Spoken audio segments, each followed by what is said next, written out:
Welcome to Friday, TGIF. It's May 3rd, 2024. May is here, and now is the perfect time to start making plans for those summer adventures. What better place to spend time outdoors than a Wyoming State Park or historic site? Visit wyoparks.org for more information. As we told you yesterday, the weather was going to be testing your patience for the next week, and it will be. Hopefully, after this unsettled period of weather over the next week, things will settle down and get a little warmer and a little more consistent. But there's going to be more downs than ups between now and late next week. We have another one of these small Pacific waves coming through today. So some of you, not all of you, some of you will experience some showers, cool temperatures, and brisk winds. Then we have this brief warm-up that's going to happen over the weekend. At least the timing's good that we're going to have some warmer weather. Saturday is still going to be a little on the cooler side to start, warming up as the day wears on. The warmest day is going to be Sunday. But as we get into Sunday night late into Monday, this next Pacific trough will come through. We'll have some scattered showers and thunderstorms late Sunday afternoon and evening out on the plains. And then as the low jumps over the divide, we'll have a mixed bag of weather, really focusing on those northern areas. For you folks in Montana, the northern half of Wyoming, and the Dakotas. That's where the heaviest precipitation is going to be. Now, you get further south into southern Wyoming, Colorado, elsewhere, there's going to be some shower and thunderstorm activity, but I'm afraid to say it's the wind. If you're not in the wet part of the storm, most of you will be in the windy part of the storm. So this is where the weather will just grate on your nerves. Really starting Saturday night and Sunday along Interstate 80 in Wyoming. Then the wind will spread southeast and even into the northern areas from Sunday night through Wednesday of next week. It's just going to be a persistent and strong gusty wind over a large part of the west.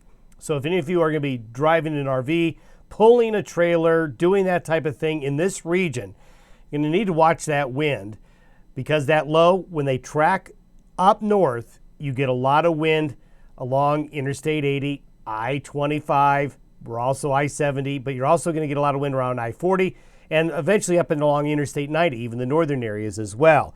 This will allow colder air to just sit in the region with this low, so temperatures aren't going to be breaking any records, but they're certainly not going to be warm either. Things are going to be a bit on the cool side for pretty much all of next week. The satellite imagery this morning shows the next little Pacific wave coming through right now. Here's the low back up here that's going to be forming and coming into the Pacific Northwest coast this weekend. And eventually this system right here will be the weather maker next week. When we look at that weather maker, there it is off the coast of British Columbia right now. We have this tailing edge of a frontal system from this low in south central Canada. This is what's going to make today unsettled.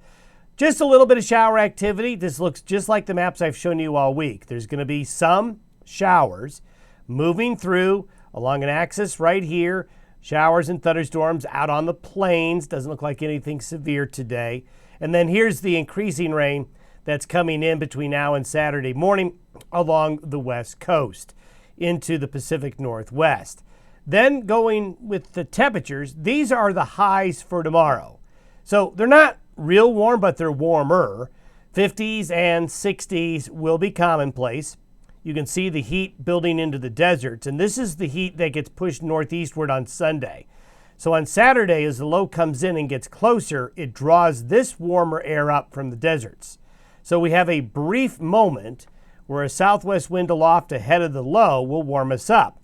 So these are Sunday's highs. Look at this. South central Montana may make the low 80s, 70s elsewhere. So if you want to do anything, I guess, along and east of this line, Sunday's the day to be outside and enjoy the warmer temperatures. Now, it will be a little bit breezy, but you can see the cold. So we've got lower 80s in southeast Montana, struggling to get out of the 40s in Boise. So you're looking at quite the contrast here between west of the divide and east of the divide. And when you have the contrast, that's when you start to see the weather start to hum. So take advantage of the temperatures this weekend, especially on Sunday. By noon Monday, that low is just about near Gillette and is going to be curving northeastward and curving back up into here, taking its time doing so. And the counterclockwise rotation will draw in Canadian air And this is where you get the axis of heavier moisture north of the low.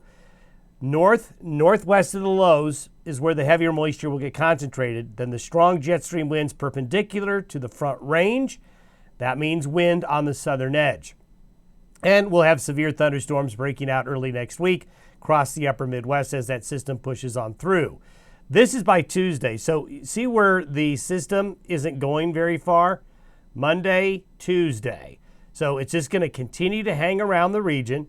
And this is where that heavier moisture will be. It's showing about where it has been across portions of Saskatchewan, Alberta, Montana, the northern half of Wyoming, basically right along and just near that I-90 corridor into the Dakotas.